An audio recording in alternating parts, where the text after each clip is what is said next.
Moi, j'ai pas pensé toujours à la Ah, cerise. d'accord, je me Des fais pas souvenirs. pas cette journée. Toi, Bah écoutez, ça y est. J'ai ma mère invitée.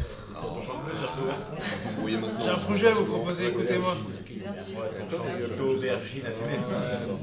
Écoutez-moi. J'ai un projet à vous proposer. Si on lotit la Cerisée et la terre qui longe la rivière pour y construire des villas, vous n'en tirez pas moins de 25 000 par an de bénéfices. C'est absurde. Croyez-moi, si vous annoncez dès maintenant que vous lotissez, je vous promets qu'à l'automne, il ne vous restera pas un terrain à louer. En un mot, vous êtes sauvés et je vous en félicite. Il faut juste nettoyer un peu, abattre par exemple les vieilles bâtisses, cette maison-ci qui n'est plus bonne à rien. Abattre la cerisée. Abattre la cerisée. Il faut tirer par les cheveux là. C'est pas possible. Pardon mon cher, mais vous n'y entendez rien. S'il y a bien dans notre province quelque chose d'intéressant et de remarquable, c'est notre cerisée. Il n'y a de remarquable dans votre cerisée que son étendue. On ne récolte de cerises que tous les 2 ans et personne ne veut les acheter. Même dans le dictionnaire encyclopédique, il est parlé de cette cerisée. Il n'y a aucune autre issue. Je vous le jure. Aucune. Dans le temps, on faisait sécher les cerises.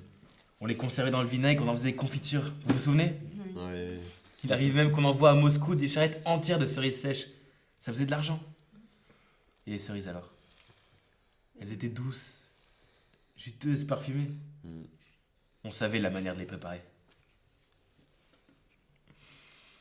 Et qui en a la recette aujourd'hui? On l'a oublié, personne ne la sait plus.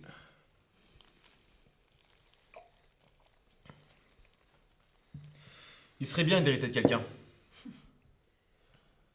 Il serait bien de marier Anya à un homme très riche. Il serait bien de tenter notre chance chez la comtesse, notre tante. Elle est riche. Très riche. Notre tante est très riche, mais nous aime pas. C'est malheureusement vrai, cousin. Bon, jeudi. J'étais au tribunal, il est venu du monde. On a commencé à parler de choses et d'autres. Et il me semble qu'on pourra emprunter sur billet de quoi payer les intérêts. Mardi, je retournerai en ville et j'en parlerai encore. Ta mère parlera à l'Opakine. Il ne lui refusera certainement pas d'aider. Et toi, quand tu seras reposé, tu iras parler à ta grande tante, la comtesse. Ainsi, nous agirons de 3 côtés. Et nous paierons les intérêts, j'en suis convaincu. Sur mon honneur. Sur tout ce que vous voulez. Je vous le jure, le bien ne sera pas vendu.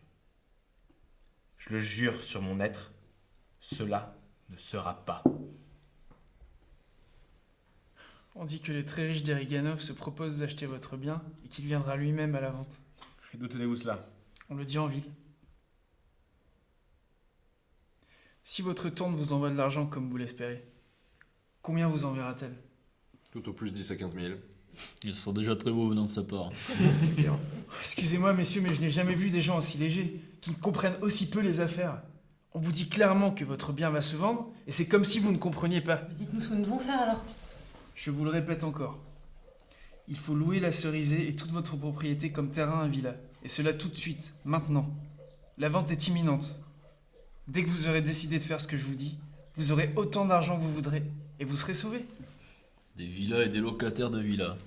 Je trouve ça vulgaire. Je suis entièrement de ton avis. Je n'en peux plus de vous tous. Vous n'êtes que des imbéciles. Voilà ce que vous êtes. Pardon? Ce n'est pas de notre faute. Nous sommes punis d'avoir trop péché. Mais toujours des pétards, hein, c'est Un pas peu de sérieux, possible. messieurs. S'il vous plaît. Il est vrai que nous avons commis tant de fautes, tant de péchés. Quelle faute as-tu commise?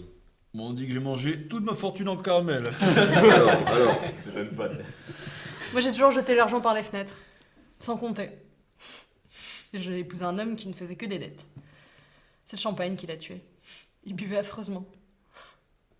Et pour mon malheur, j'ai aimé un autre homme, j'ai cédé. Et juste à ce moment-là, première punition comme un coup sur la tête, mon fils s'est noyé ici dans le lac.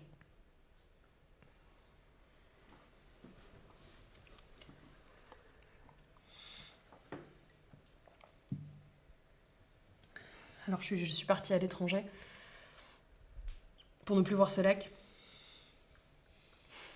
Je fuyais les yeux fermés.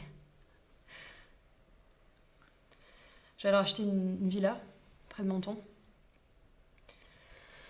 L'homme que j'aimais m'y a suivi, puis il est tombé malade. Pendant 3 ans, je me suis épuisée à le soigner. L'an dernier, quand il a fallu vendre la villa pour payer les dettes, je suis partie à Paris. Il a rencontré une autre femme, m'a tout pris, puis il m'a quittée. J'ai voulu m'empoisonner.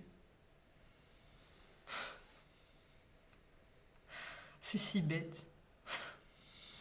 Si honteux.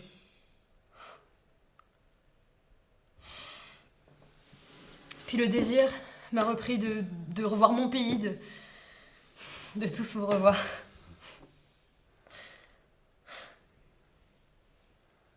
J'ai reçu aujourd'hui de Paris un télégramme de cet homme.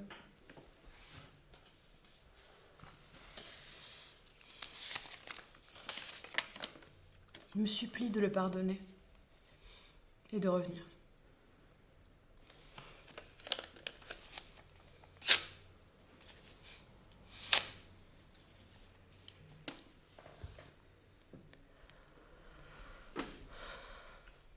Dis un truc. Figurez-vous que j'ai vu une pièce extrêmement drôle hier soir. C'était quoi? Messieurs, vous ne devriez pas aller voir jouer des pièces, mais vous examiner un peu plus. Je suis désolé, mais votre vie à tous est terne. Vous parlez pour ne rien dire. C'est vrai, notre vie est stupide. Mon père était un homme qui ne comprenait rien. Il m'a pas donné d'instructions. Au fond, je suis aussi idiot que lui. Je n'ai rien appris. J'ai une vilaine écriture. J'écris si mal que j'ai honte devant les gens. Un vrai cochon. Est-ce que quelqu'un pourra me prêter sa voiture mardi? La mienne est en panne. Tu veux encore que je te prête ma voiture? Forcément, mais j'en ai besoin, c'est tout. Parlez-moi encore des planètes, Pierre. C'est un vaste sujet. Si je commence, j'aurai beaucoup de mal à m'arrêter. J'ai toute la soirée. Eh ben,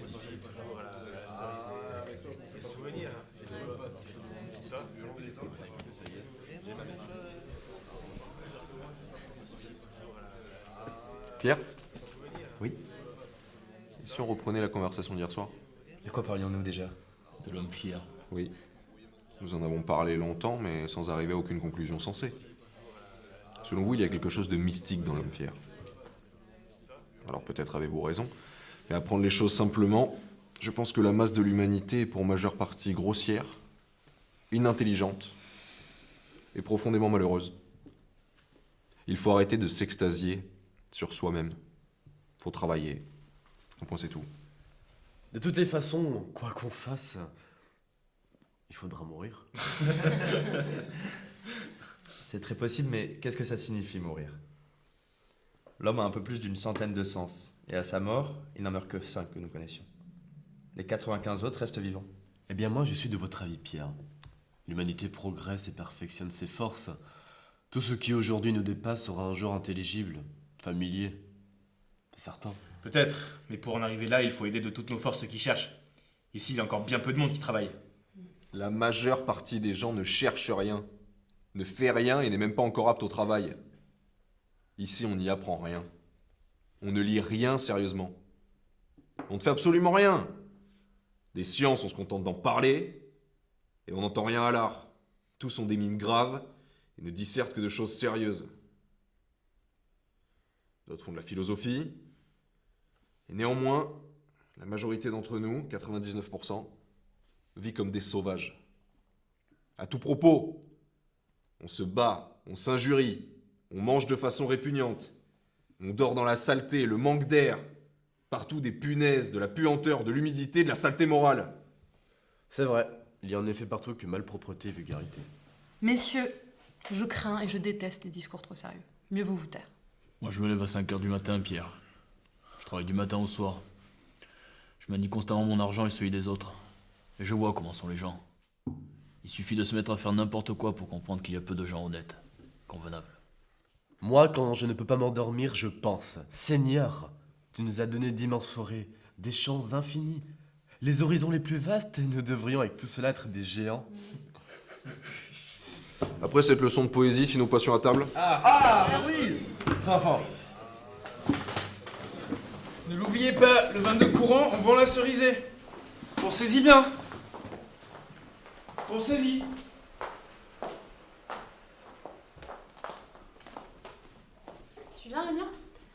J'arrive. Nous voici seuls. Varia ne nous quitte pas d'une semelle. Elle ne peut pas concevoir que nous soyons au-dessus de l'amour. Il fait extrêmement bon aujourd'hui. Oui, le temps est merveilleux. Pierre, qu'avez-vous fait de moi? Comment se fait-il que je n'aime plus la cerisier comme jadis? Je l'aimais tant. Je ne croyais pas qu'il y eût sur terre un endroit plus beau que notre verger. La terre est grande et belle et il ne manque pas de merveilleux endroits.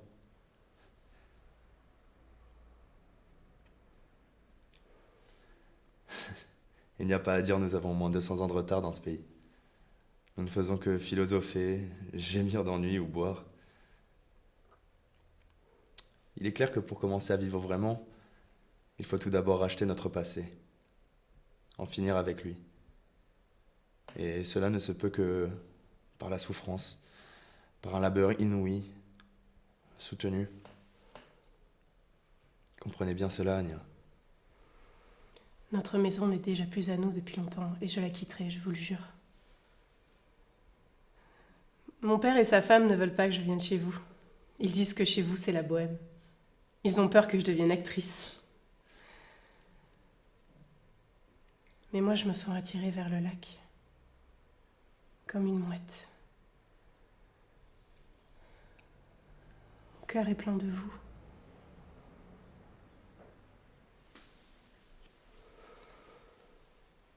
Nous sommes seuls.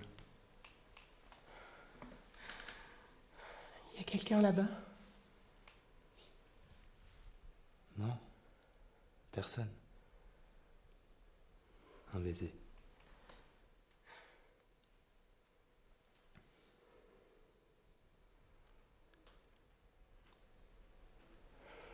Je vous aime.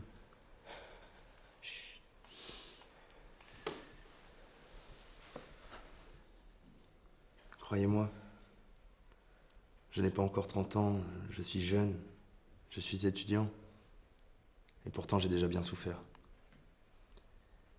Dès que vient l'hiver, je suis affamé, inquiet, malade ou pauvre comme un gueux. Et pourtant, chaque minute, jour et nuit, de vagues pressentiments remplissent mon âme. Je pressens le bonheur. Je le vois déjà. Ce bonheur s'approche de plus en plus. Anya, où es-tu? Encore cette Varia?